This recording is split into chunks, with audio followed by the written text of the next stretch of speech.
Good morning, good afternoon, good evening to all who are watching this very special showing of a very significant movie, documentary, made and including some of Lead Integrity's most important actors and inspirers. This is World Interfaith Harmony Week, and we're living in times of tremendous contention, contestation, polarization. Very often, we find ourselves not resonating with a great deal of the political discourses around us. Very often, we find ourselves shying away from some of the social polarization that we're hearing, sometimes even within our own families and amongst our own friends. Yet, this is the week we are meant to celebrate World Interfaith Harmony. As many of you know, Lead Integrity is committed to sharing what faith-inspired leadership actually looks like. And it's not one prototype, it's not one type, it is many. And we understand deeply as founders that it is women of faith who have a very critical role to play in enabling the dignity of faith-inspired leadership and leadership which is built on the dignity of every single human being from every single faith tradition. We understand also that art, culture, is the last bastion in our communal coexistence, where dignity not only precedes but thrives, where dignity is protected, where faiths inspire simultaneously, collectively, as they grow and grow us with them as humans. And that is why we wanted to showcase a documentary by one of our own, Leah Beltrami, that looks at one that we would like to claim as our own, Marcello Silvestri, the father of Sara Silvestri. And this is a life committed and dedicated to faith through art. We will hear more, and I just want to say a sincere thank you to Leah and to Sara for making the time in incredibly busy schedules to have this moment of celebration, commemoration, and hopefully joint prayers for the health of Marcello Silvestri, so that he may live well and healthily amongst us all, and that his legacy may be one that we can continue to celebrate year after year. For now, let's understand why our founding partner, Leah Beltrami, who is a much highly awarded documentarist and filmmaker. Leah, what made you do this movie documentary? Tell us a little bit about it and how it fits in with your own commitment and inspiration to faith, art, culture, and leadership. So first of all, Marcello Silvestri is the Harmony Week painter. He is the harmony himself. His art is tension and harmony together. And how he can harmonize all the different religions and faith and inspirations and words in his painting make this so appropriate, because that's what Marcello painting transmit, and personally, and words, and his his thoughts, his soul is real and harmony weak soul, I should say. But then there is another reason that goes back some years, because we could call this a lead integrity work, a lead integrity film, because it came out through you, Aza, that you introduced to me Sara and Sara Silvestri, and we started to exchange a lot of things. She organized the screenings of Guardians of the Rainforest in Cambridge and in London, and from the other side, I could meet the wonderful artist that Marcello, her father, is.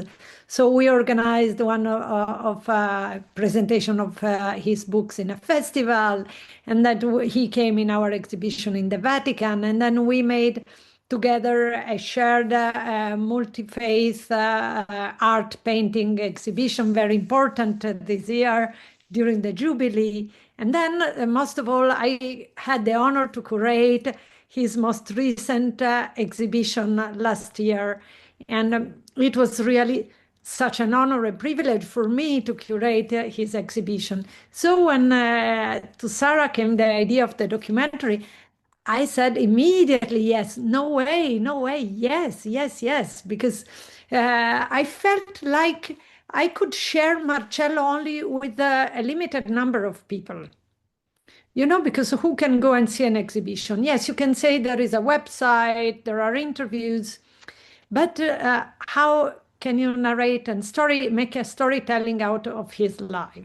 So I said immediately yes, because through this I can share, we can share, but of course, as my work, I can do this and share through the world. So I asked to a young, very talented filmmaker, Andrea Franceschini, to help me in these efforts, especially because when you are too involved, it's very difficult. You can't do something and precise. So with his help, we came to make the documentary with so much happiness and joy, and we received so much in making this film rather than giving. That's beautiful. Thank you. And thank you for also sharing a little bit of the journey of making the film from the moment when you were able to meet Sarah, and during the showcasing of Guardians of the Rainforest. For those of you who are listening, Guardians of the Rainforest is now available on Amazon. It's also a much awarded documentary film by Leah Beltrami, who I remember very clearly took the gauntlet of deciding that she was going to go and agree to showcase the women, indigenous, who were, are, and will always be the original guardians of the rainforest. And some of those who live, we talk about the rainforest a lot, we talk about climate change a lot. We very rarely talk about those who live in and look after it day after day.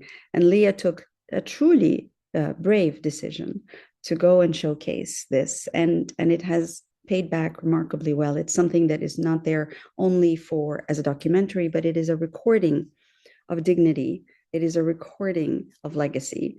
And it is a beautiful opportunity to also just pay tribute to Leah and her work for doing this. And now, Sarah, this must be a very important moment for you. You have done so much, I know, because I got to know your father through you. Tell us a little bit about what making this documentary means for you. Thank you for giving us the opportunity to be here today. Yes, there is at least two levels at which this documentary is very important. Well, first, the personal level of being a daughter and trying to keep up the legacy, the colorful legacy and the spiritual legacy of my dad. But then secondly, I think this is perhaps a more important level, which has come through my personal life, my work. I teach religion and politics. I live in multicultural Britain, multi-religious Britain. I work with Aza on multiple initiatives on the role of religion in conflict and peace. And I've come to the realization that actually that is something that my dad's art has given to me, the way to look at the world, the way to keep faith in the world and in people. And I realized that actually his art is beyond, the aesthetic level. It has a lot to say on a social level, even on a political level. Marcello is definitely not a political person. He's not really interested in the day-to-day politics. He's very interested in political issues as they emerge, like wars, like injustices in the world, and he paints that.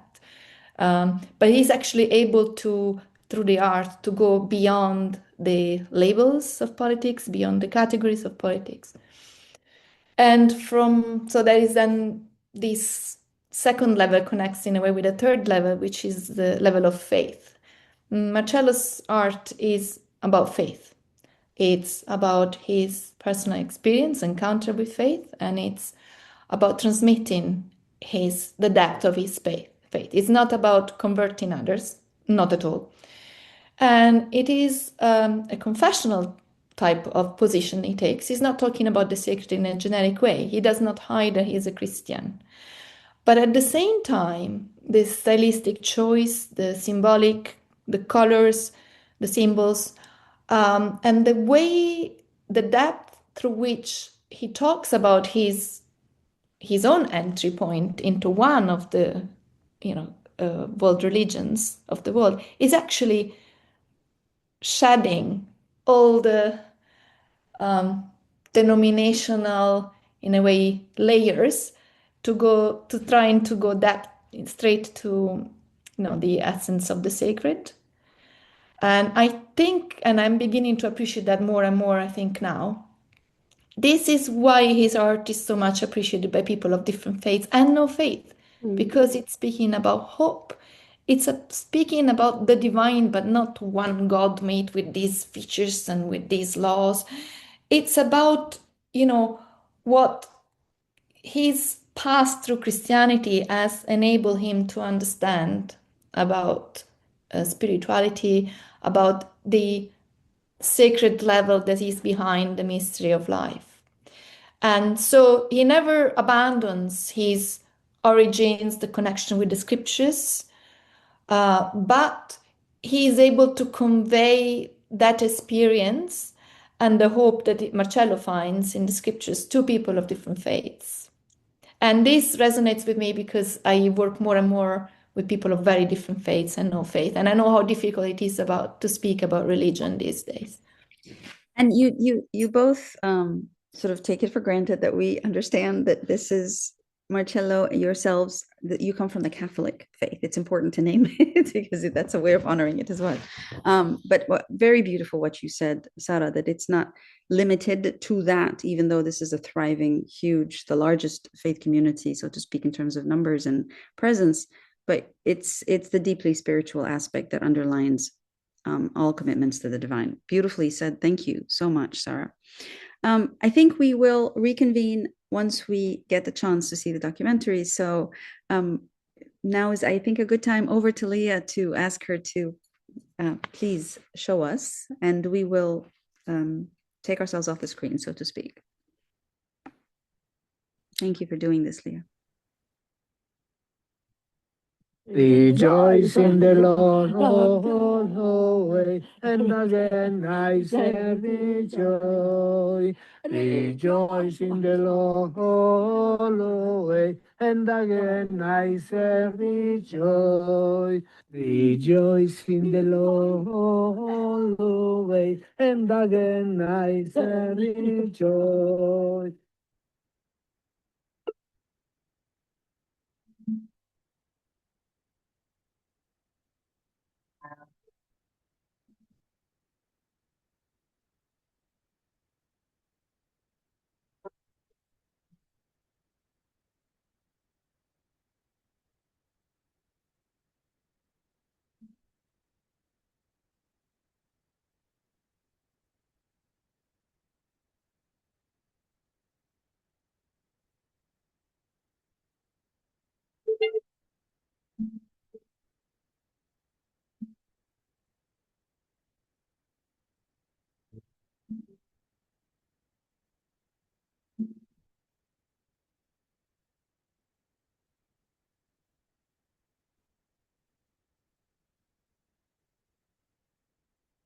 Marcello Silvestri è un mistico dell'arte contemporanea, un'arte contemporanea sacra che lui allo stesso tempo non vuole definire sacra perché lui cerca di parlare in modo ampio della fede, dell'esperienza, della sua profonda esperienza spirituale.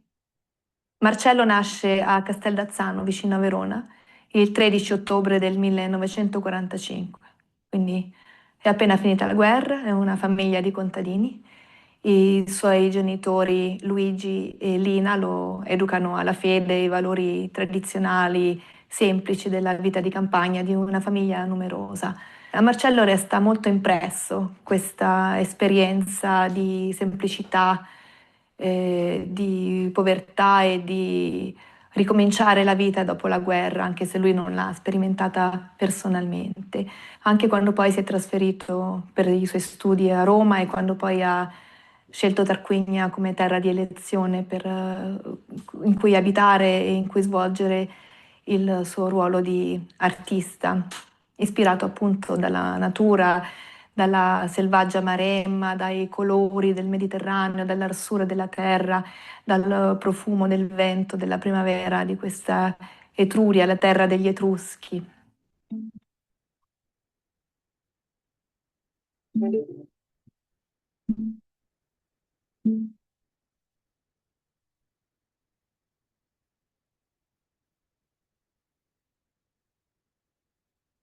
Non ricordo quando ho incominciato, di certo da piccolo, perché confondevo la prospettiva del disegno con la profondità.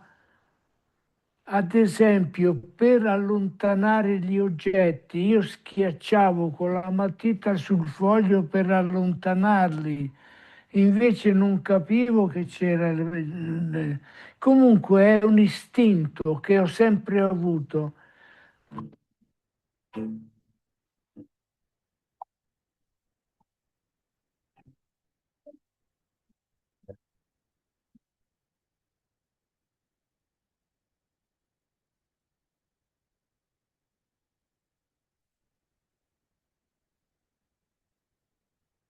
Ho passato una decina di anni dentro l'istituto della Pia Società San Paolo e quando Don Giacomo Alberione faceva le meditazioni su San Paolo, sui viaggi, sulla Bibbia, sulle guerre, sulle le storie che si alternano, l'Antico, il Nuovo Testamento, il primo, il secondo.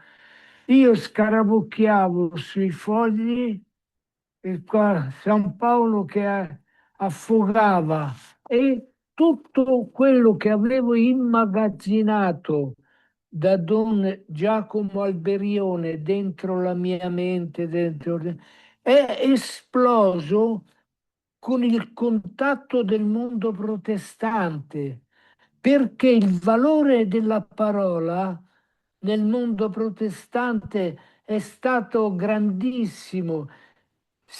Ho imparato a leggere la Bibbia e ascoltarla contemporaneamente, di modo che il testo che io leggo mi graffi dentro l'anima, mi porti dentro il significato che ci sono dentro quelle lettere e posso scoprire una dimensione nuova ogni volta che leggo.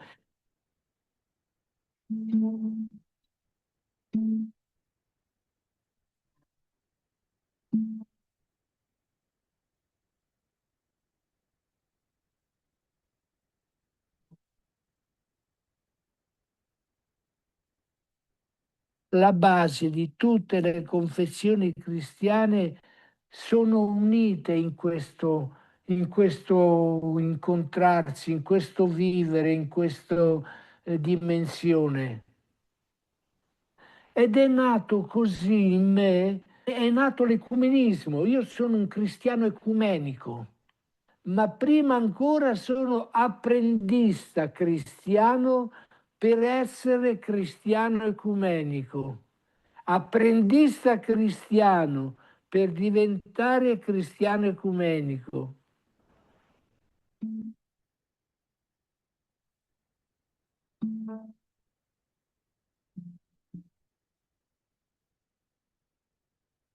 Ho cominciato a vivere nel mondo dell'emarginazione alla Repubblica dei Ragazzi di Civitavecchia. Ho cominciato a vivere, a fare la catechesi dentro le carceri, ho cominciato a fare la catechesi dentro le comunità di recupero dalla tossicodipendenza. E uno dei modi per liberare la mente dalla prigionia, secondo il testo di Isaia, è quello di cantare e di ballare, perché la mente non è più presente dentro la cella. Quando si canta, si danza, si prega, si applaude, si batte le mani, si vive una liberazione, si vive un senso di liberazione che negli altri momenti non si vive. Quindi si realizza il testo di Isaia in quel modo lì, con il canto, con la danza, con la preghiera cantata, e si concretizza, si libera la mente dalla prigionia.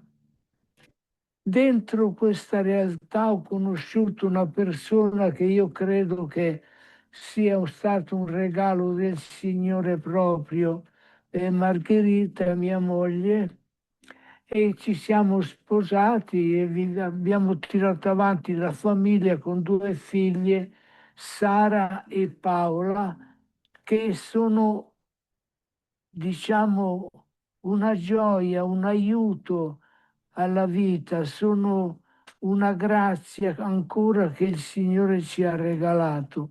E adesso siamo qui a Tarquinia, nel Lazio, perché nel Lazio ho vissuto i miei 60 anni di vita.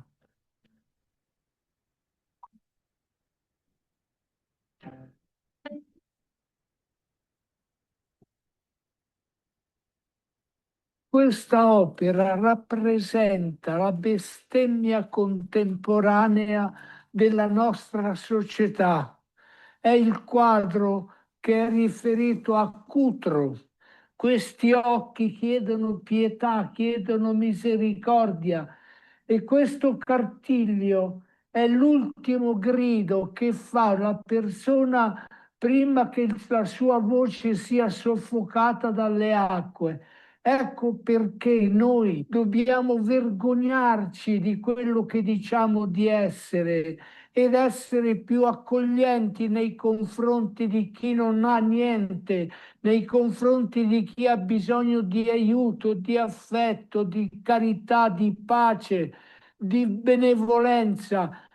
Questo è il senso di parlare di Dio oggi, compiendo queste opere, perché di Dio non ne vuol parlare nessuno.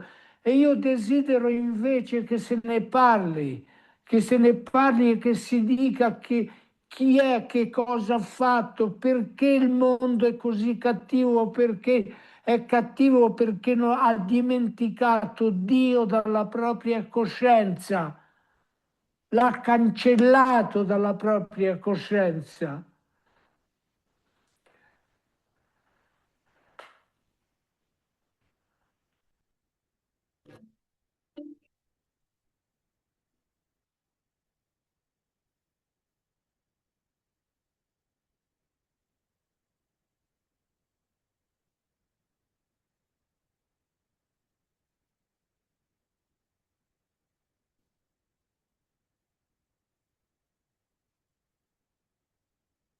Dell'ecologia se ne parla tantissimo, tutti sono tornati al Laudato Si di Francesco, Laudato Si, mi Signore, ma il Laudato Si oggi dovrebbe essere detto non Laudato Si, mi Signore, ma miserere mei Deus, secundum magna misericordia tua, perché la natura l'abbiamo rovinata completamente tutta, dagli mari, dall'acqua, l'aria, la terra, il fuoco, abbiamo inquinato tutto. La natura si ribella e si fa motivo di testimonianza, perché quando io vado in un bosco bruciato per, per un dispetto alla natura, raccolgo le cortecce degli alberi e creo un'opera d'arte, mostro la presenza contemporanea della natura vista dal futuro, mostro le cortecce degli alberi, i nidi degli uccelli, mostro la terra, le differenti forme della terra, le differenti modi che la terra produce, i differenti cortecce degli alberi,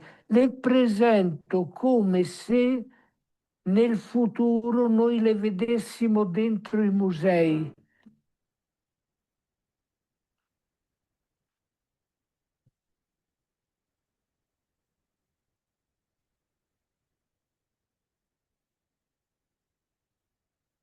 Il governare e custodire la terra significa saper leggere e rispettare i ritmi della natura che si mostrano e si propongono all'uomo come una liturgia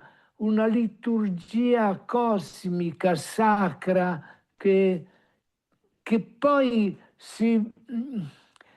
diciamo così, che custodita e governata la terra ci riporterà a una apocalisse non di distruzione, ma di una liturgia cosmica di tutto il mondo, un rendimento di grazie al Padre Eterno che ci ha dato questo mondo, questa aria, questa luce, questi colori, questi profumi per un eterno grazie all'Eterno, come è scritto nel libro dell'Apocalisse, che perfino i profumi ringraziano il Padre Eterno. Qui stiamo dipingendo una preghiera ed è la preghiera di Simeone al capitolo 2 di Luca, quando dice: ora lascia, Signore, che il tuo servo vada in pace, perché i miei occhi hanno visto la salvezza. Cioè, Simeone ha visto quello che per tutta la vita aveva aspettato una gloria, un segno nel popolo di Israele. E adesso qui pronuncia questa preghiera e dice così, perché è soddisfatto, ha il cuore gonfio di soddisfazione perché i miei occhi hanno visto la tua salvezza. E io dipingo questa preghiera con i colori dell'amaranto, il colore il rosso, il fuoco della grazia, il fuoco della Pentecoste, il fuoco, e c'è anche il bianco del simbolo catacombale, la cera, il candelabro catacombale del battesimo.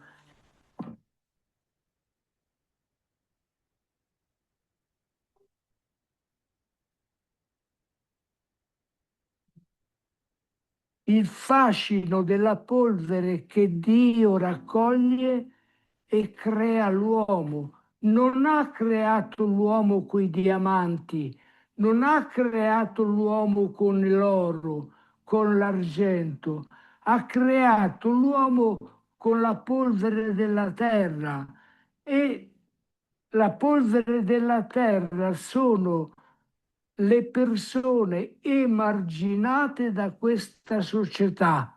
Gli avanzi di società è la polvere della terra, ed è con questa realtà che Dio mette in piedi la sua bellezza attraverso gli avanzi della società. Lui crea il suo mondo, la sua bellezza, la sua grandezza, la mostra, perché, ad esempio, dentro nel Vangelo tutti i personaggi che Gesù ha scelto per portare avanti il suo messaggio sono tutte persone scelte dagli avanzi della società.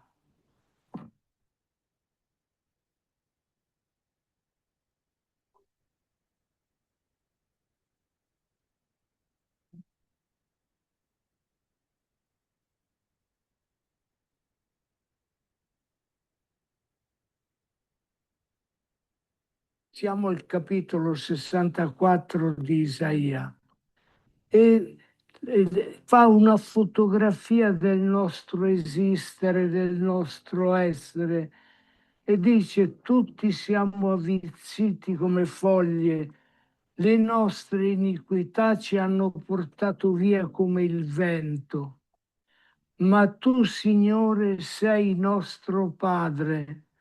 Noi siamo argilla e tu colui che ci plasma.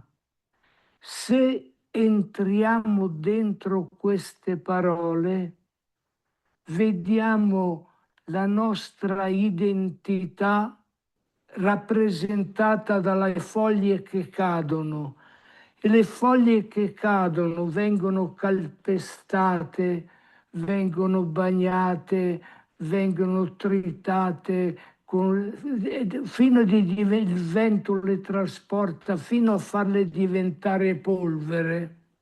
L'immagine della polvere ci riporta alla Genesi, quando Dio crea l'uomo, raccoglie la polvere dalla terra e crea l'uomo. Lo crea in due momenti. Prima crea il pupazzo, c'è questa, esiste l'uomo, esiste, ma solo quando Dio insuffla il suo alito dentro le narici dell'uomo, l'uomo diventa essere vivente.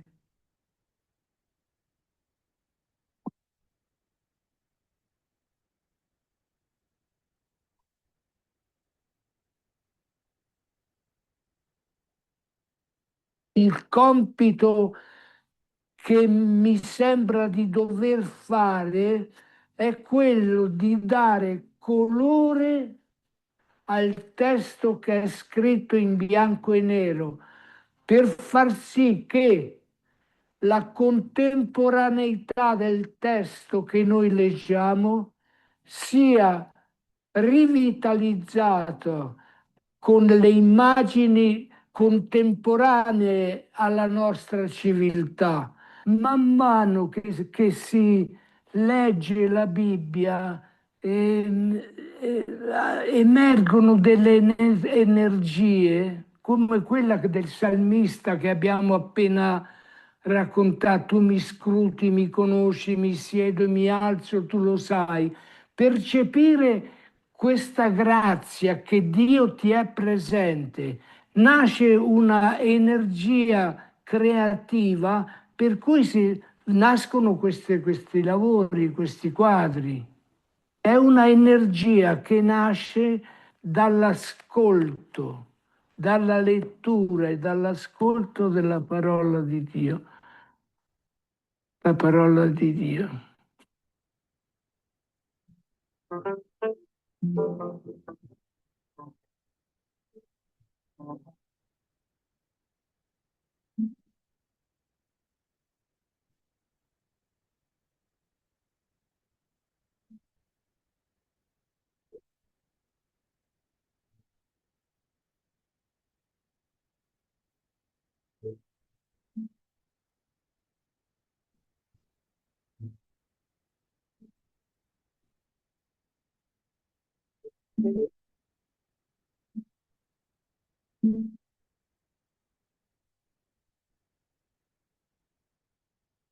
I passi del mio vagare tu li hai contati, nel tuo otre raccogli le mie lacrime. Non sono forse scritte nel tuo libro? Salmo 56,8. Nell'Apocalisse questo libro è scritto come il libro della vita. È Dio che scrive sul libro della vita nostra, scrive i passi del mio vagare, li hai contati. Le mie lacrime nell'otre tuo raccogli, perché la vita non sempre è facile, a volte a vivere è difficile, a volte a vivere si passano dei momenti difficili come quello che sto vivendo io questi giorni, e così difficili.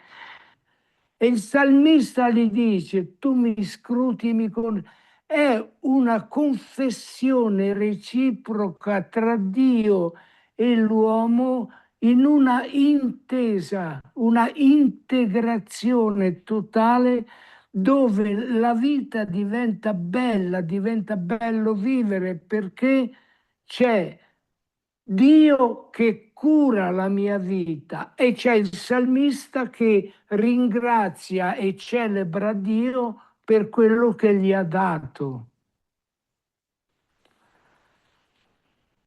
Grazie Signore di tutto quello che ci dai.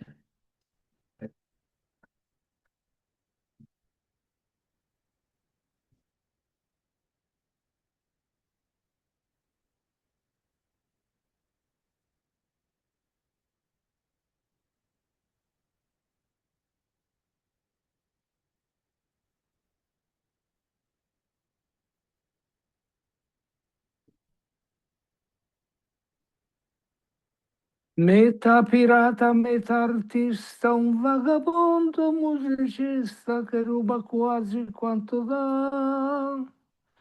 Con questa bocca che berrà d'ogni fontana che vedrà e forse mai si fermerà. Con questa faccia da straniero ho attraversato la mia vita, sono arrivato fino a te. È stato il sole dell'estate e mille donne innamorate a maturare la mia età. Ho fatto male a viso aperto e qualche volta anche sofferto, senza però piangere mai. E la mia anima, si sa, in purgatorio finirà, salvo un miracolo oramai. Con questa faccia da straniero ho attraversato la mia vita, sono arrivato fino a te. E adesso tu sei prigioniera di questa splendida chimera, di questo amore senza età. Sarai regina, regnerai, le cose che tu sognerai diventeranno realtà. Il nostro amore durerà per una breve eternità finché la morte non verrà. Il nostro amore durerà per una breve eternità finché la morte non verrà.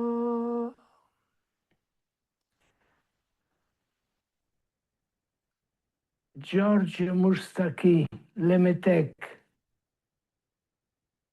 per addormentare le bambine cantavo queste canzoni. Alla sera per addormentarle.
This is It was a beautiful, beautiful movie.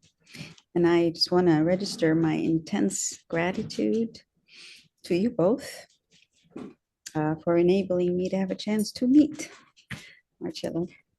Clearly an incredibly, an amazingly delightful man with a very beautiful passion for God, his faith. Lots I found it extremely touching. Also very instructive how he has tied in faith and his art with everything. The word of God, I love what he said about giving color to the text that is currently in black and white, revitalizing images. But I also love that he spoke about the environment, about the marginalized. There's clearly, in modern day work, as you both know very well, there's always segmentation. Like we do, this is about ecology, this is about development, this is about economics, this is about politics, this is about gender, this is about, I don't know, we keep segmenting things so incredibly, and that's modern society. And what was perhaps one of the many things that touched me is how there are no barriers between living life and loving God and everything else around us, and that how that is fundamentally defining everything. So I just want to say tremendous thanks, first off. And I know that we actually missed the music. There was beautiful music by Alberto, and I hope you can speak about that. And we will have a link to the movie that will show much better than this limited means of our Zoom now, which has nevertheless enabled us to have this beautiful opportunity. I'm still trying to absorb. I will absorb this for the rest of my life, I think.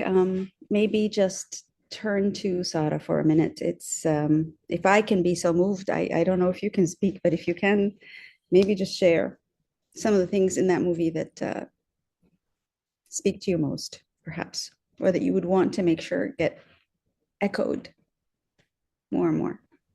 Yeah, I've seen it a few times now, as I've been able to put the emotions aside and speak. Otherwise, I would sort of cry, maybe.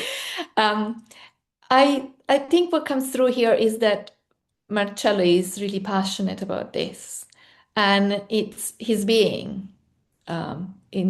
Believing in God and praying and contemplation are part of his being and his art. So I like how he's kind of moving away from the notion of I do sacred art. He does more contemplative art that speaks to everyone, which is deeply steeped into the sacred, but does not want to claim to own the sacred or to describe the sacred, which remains, a mystical experience. So this mystical dimension comes through very much. And then the second point, as you were saying, the intertwine, how things are intertwined, and how, his work in marginalized community, his passion for the other has always been there since, I remember as I was a child. And it's not been for fun or to be charitable to others or because it's fashionable. There is a lot of, artists these days that are become champions of the environment or champions of this thing. There is a lot of fuss about, artists in prison. And, Marcello has been working with these communities forever. He's not, trying to make his career out of that. And his work in prison, for instance, has allowed prisoners to paint and to express how they, their spiritual experiences through painting. He's not been doing his exhibitions of his work outside the prison. So I think this is quite novel and showing the truth and the originality of his message and his being. I'm so glad you mentioned that part about how there is the service that we give and many give, but then how there is a business of making the giving of that service a big deal, so that in a way it completely loses the meaning of it all. We are meant to serve, but some of us make such a big fuss of that service that it honestly is part of the fashionable thing, and the spirit in a sense gets lost. And I think that's exactly what came across so beautifully in this, is that this is a man who's passionate about faith itself, and is able to weave it in such a way that it becomes meaningful to anyone who has the smallest light or candle of spirit in them, right? And you feel the spirit grow through what he's evoking and how he is sharing his art.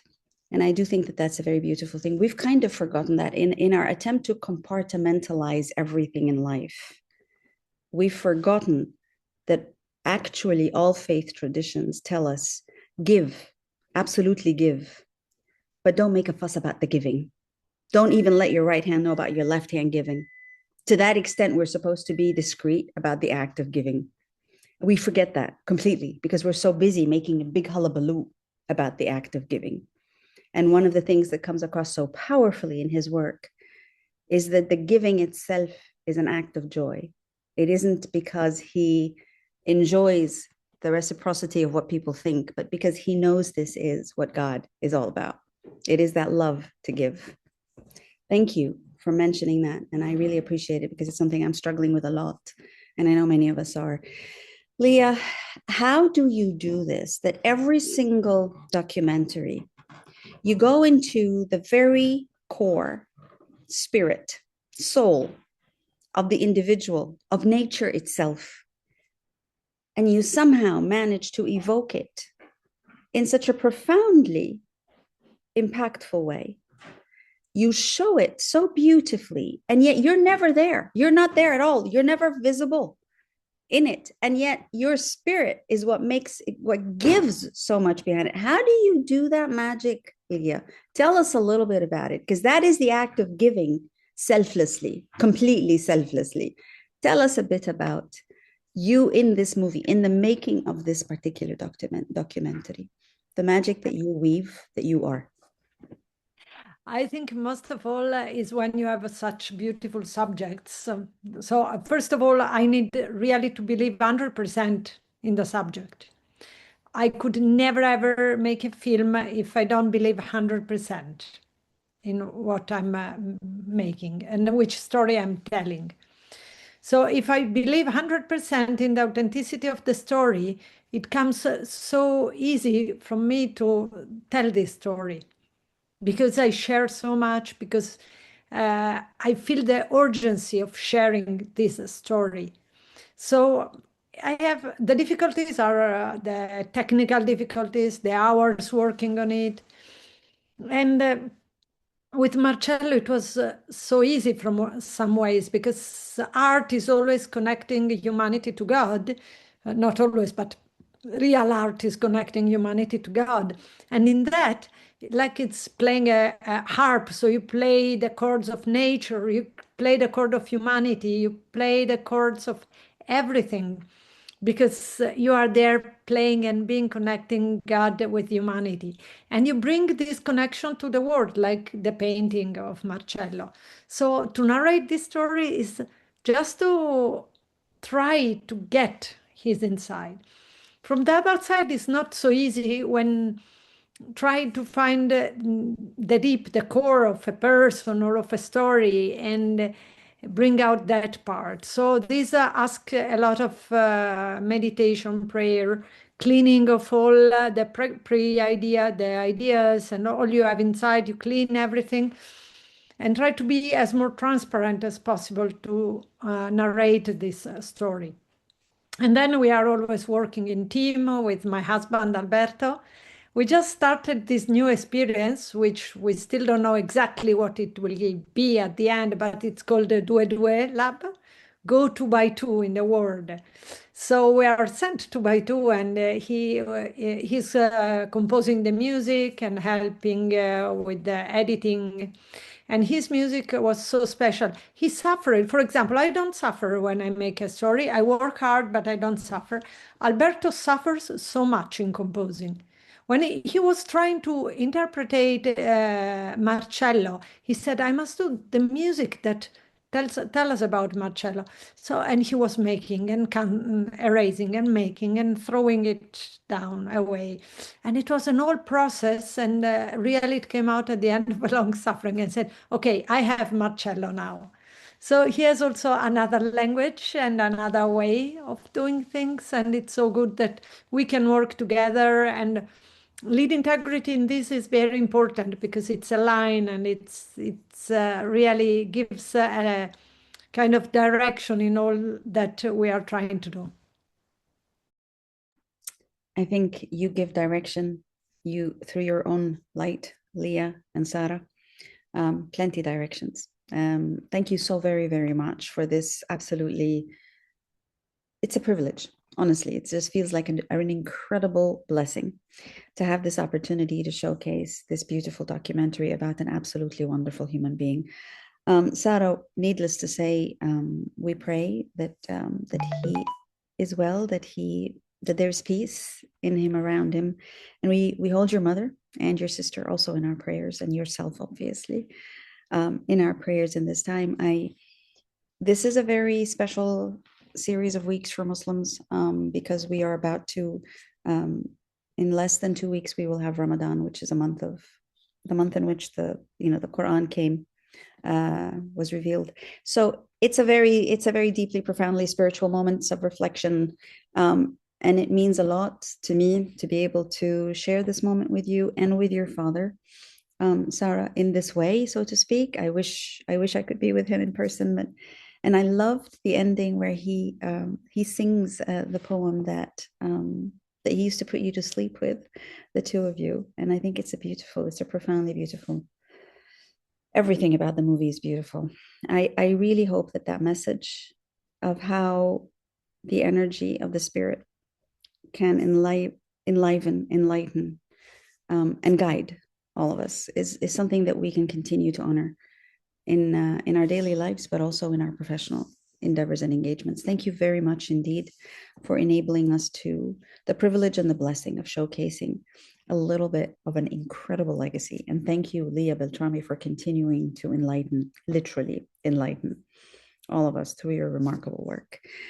This will be available on YouTube, and we will also create and make sure to share the link so that you can hear Alberto's powerful music, which does a very honorable job of complementing the beauty of the soul and the spirit in this movie and in the making of it and in the people involved in it.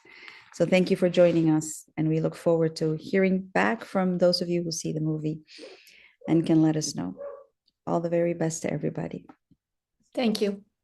Thank you.